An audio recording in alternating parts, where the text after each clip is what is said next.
If saying yes made you profitable, then every entrepreneur would be a millionaire by now. It is so hard for entrepreneurs to say no. And in this episode, we're going to deep dive into how this is costing you more money than you realize and what you can do to take back your yeses and start to make decisions that are profitably based. Welcome to the Main Street Success Stories podcast. Welcome to Main Street Success Stories. I'm your host, Jennifer Koch, entrepreneur, business coach, and founder of Next Wave Business Coaching. My first business I opened 2 days before giving birth to my second daughter, but then I grew it for 20 years. I grew it from a local bakery into a national brand and eventually sold it for a profit. I know firsthand how tough the odds can be. Only 1 out of 2 small businesses make it to year 5. That's why I'm passionate about helping entrepreneurs change those statistics through coaching, mentoring, and this podcast, where I share real stories of others, their success, their struggle, their mindset shifts, their fears,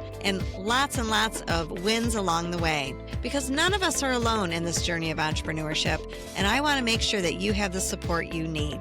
My goal is simple: to inspire you, motivate you, and show you there's a path to building a profitable business. So let's dive into the next episode of Main Street Success Stories. Welcome, friends. I'm your host, Jennifer Koch, and I'm doing something a little different. Normally, when you tune in, you're used to hearing me interview other brilliant entrepreneurs. Well, today I'm going to do a solo episode. This is my second one because I really feel it's important to share with you what I develop, what I teach, and that is the 9 pillars to build a profitable business. In this episode, we're going to dive into pillar number 2, which is customers. For those of you that are interested in what pillar number 1 is, that is talking about revenue. And there's an episode you can go to on YouTube or here on my podcast, where I talk about how revenue is a vanity number, and when we focus solely on revenue, we are leaving profits behind. Because for those, just a little recap about me, I am very focused on profit. I'm very focused on how you can pay yourself consistently, because I know that's what it takes, and that is to stay in the game of entrepreneurship long term. So anyway, let's talk about the yeses, the yes word, right? It is probably the hardest thing as an entrepreneur to say no to anybody. And we say yes to everybody. And at first, that's okay. You know, when we first get started growing our business, we're growing our business on grit, passion, excitement, and that will carry you for a while. And you are going to say yes to everybody because you're learning. You're just in stealth learning mode. You're learning, what can I offer? What should I offer? What is the market looking for? Who are my ideal customers? You're learning all those things. But there comes a point in every entrepreneur's journey that if you keep saying yes, what that does is it heads you to burnout. Burnout is a word we hear all the time for entrepreneurs. It's a very common phrase that is slated for entrepreneurs. Oh, they're burned out or they're overwhelmed. And why is that? It's because we keep creating and doing the same habits, the same systems, the same everyday routine that we did when we started. And when you do not change and evolve as you grow and as your business grows, you head to burnout. So today I want to talk about the word yes and why we're just afraid to not say yes. There's so much fear around that. But the word yes is probably one of the most important things and something that you can control that's going to help you build a business that's a little bit more profitable. Let me give you a couple of examples. So for a lot of you know, I owned Cookies by Design and Cupcake by Design. It was a cookie and cupcake gifting business. I had it for over 20 years and I loved it. But our specialty wasn't you walking in the door and getting cookies and cupcakes. Our specialty was creating these corporate gifts, creating gifts with company logos and big orders, and we would deliver them. So it was very service-based. Well, I don't know, it's probably been 15 years now, where there was a cookie, white chocolate macadamia nut. Does anybody remember having a white chocolate macadamia nut? They were very popular. And they were popular because there was a business called Mrs. Fields that was in all the malls, and that was one of their most popular. So people would go to the mall and pick up a very cheap cookie that was made from a frozen puck and, just popped in the oven, super easy to produce, and it was white chocolate macadamia. So I remember one day one of my favorite customers walks into our bakery and she says, "Oh, can you make white chocolate macadamia? They're my favorite." And of course, the first thing I said is, "Yes, Yes, we can. So what did I learn? Well, first of all, we weren't a Mrs. Fields. We were a very custom, quality focused, very focused on, producing from scratch like you would in your grandma's kitchen. Well, the first thing I had to outsource was macadamia nuts. Well, those suckers were expensive, and a lot of them came from Hawaii, and I couldn't take advantage of bulk shipping. I only was buying one item from a vendor. And then white chocolate chips were more expensive than regular chocolate chips. And then we had to have separate batching, and we had to have allergen information and new labels. And so we created this batch of white chocolate macadamia nuts for months, not just once, sold it for $3, and it turns out it cost me $120. I was losing money from the get-go. I couldn't charge enough because of the way that we produced. We were not set up for that type of just say yes to every flavor, yes to every person that walks in the door. So I want you to think about yeses this way. Every yes has a cost. If you don't count it, your profit will. I want you to think about every yes as its own personal profit and loss statement. Let me give you another example of how saying yes cost me a lot of money back in the day. There was the show Shark Tank, which is still very popular and still, on today, and one of our favorite. Any entrepreneur loves that show, right? Where you go on and you pitch your stuff and you're looking for investors because you want to scale. Well, there was a business on there that was selling and producing cupcakes in a jar. Okay, well, cupcakes in a jar were brilliant. And so my manager, my staff, we got all excited. Oh my gosh, we got to have cupcakes in a jar because right now we're just selling individual cupcakes or selling them by the dozen. So we jumped in and said yes to cupcakes in a jar. Well, once again, I had to go buy jars. We had to test out. Our recipes were different. And then it turns out that our ideal client, they were what I called backdoor business. They wanted the shipping. They wanted the delivery. They wanted the bulk. They weren't coming in to buy 1 or 2 cupcakes in a jar to take to the beach with them. So I was reacting.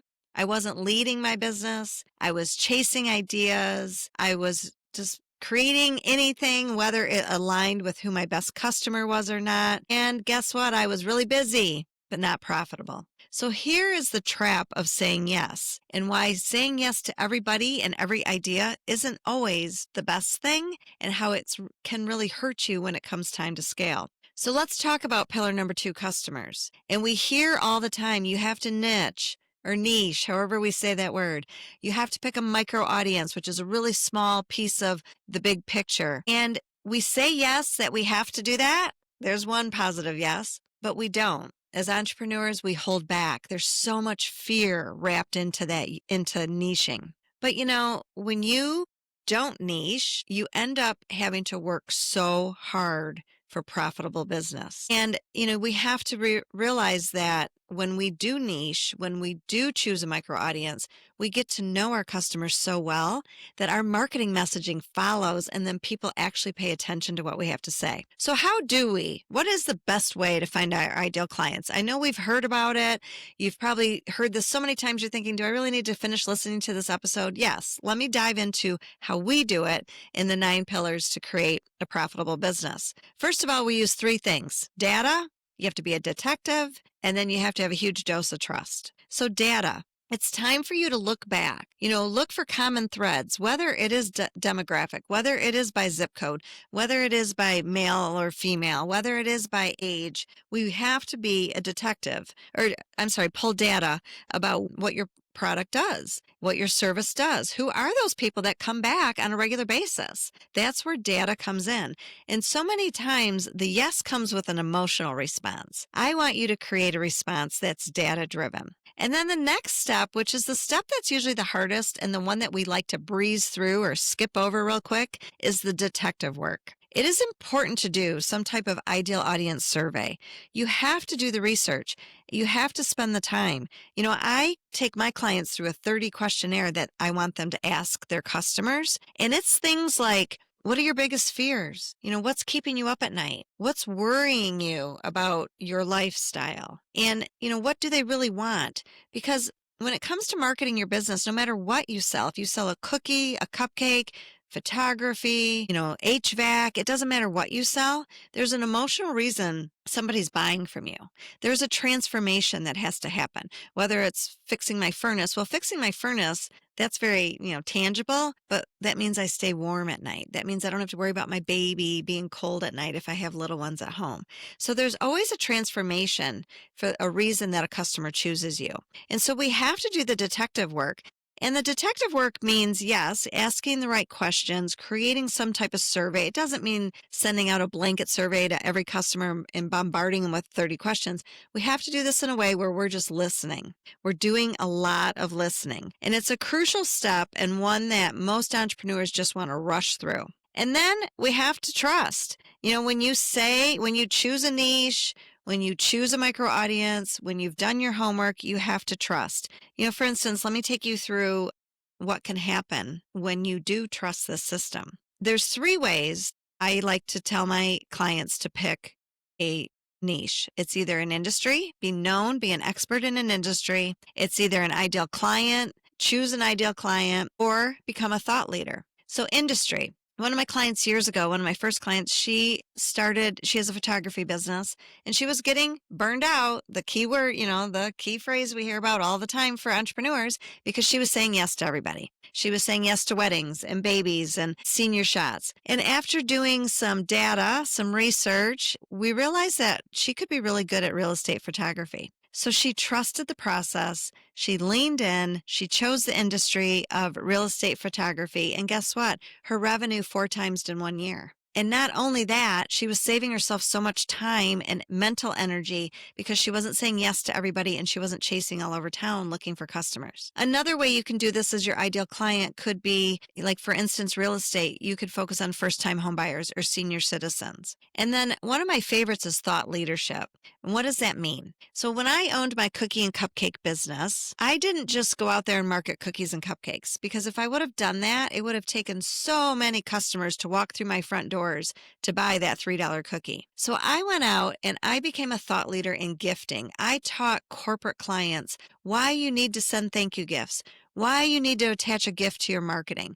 It helps you become memorable. It sets you apart. So I became a thought leader in gifting. And by doing so, that put me at the top of my industry of baked goods. People thought, oh, if you need a corporate gift, go to Cookies by Design, go to Jen, she's got you covered. And it's really important in today's world that we do that, because not only does it help us become remembered, because there's a lot of statistics out there telling us that all this time and money you're spending on marketing might not be reaching the right people.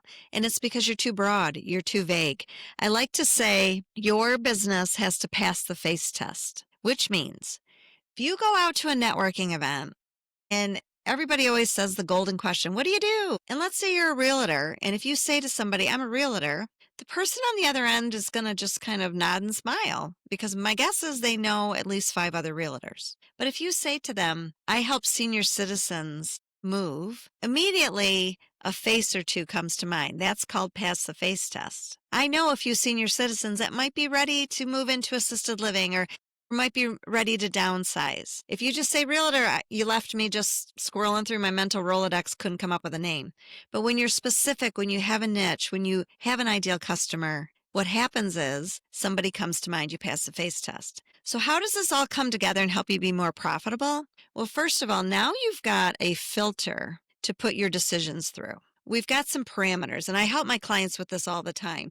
What are the top parameters we need to run our decisions through to make sure that we're saying the best yes? I know as entrepreneurs, saying no is tough. Saying tough no for women is tough. We do not like to say no. We're helpers, we're givers, we want to help everybody. So I want you to think about it this way. Instead of saying no, you're saying your best yes. Because when you say your best yes, you're serving your best client. You're saving time and money because now you're so dialed into what they need and want.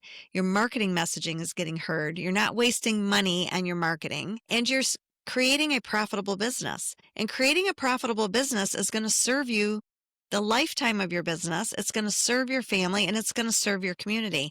And it's going to help you be a stronger business that's going to help you help more people. One of my favorite quotes is, stop being everyone's cup of tea. Instead, be someone's shot of whiskey. If you've ever taken a shot of whiskey, it's memorable. It's bold. People remember it. people talk about it. And I want your business to be memorable, to be bold, that people are going to talk about. So if you are sitting there right now thinking, boy, my calendar's full, but my profit is thin, you probably don't need more clients. You need the right ones, and you need the right structure. You know, busy is a cost center. Focus is a profit center. So I want to invite you to one of my favorite trainings. It's 3 steps to boost your profits. It's 45 minutes. It's free. There'll be a link in the show notes below. Sign up. Learn how to stop saying yes to everybody. Start saying your best yes, and go out there and build a profitable business. So I hope this solo episode was of interest to you. If you want to learn more about the 9 pillars and how I teach my clients those 9 pillars, reach out to me.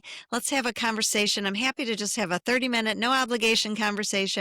Bring to me what you're struggling saying no with, and we can talk through it.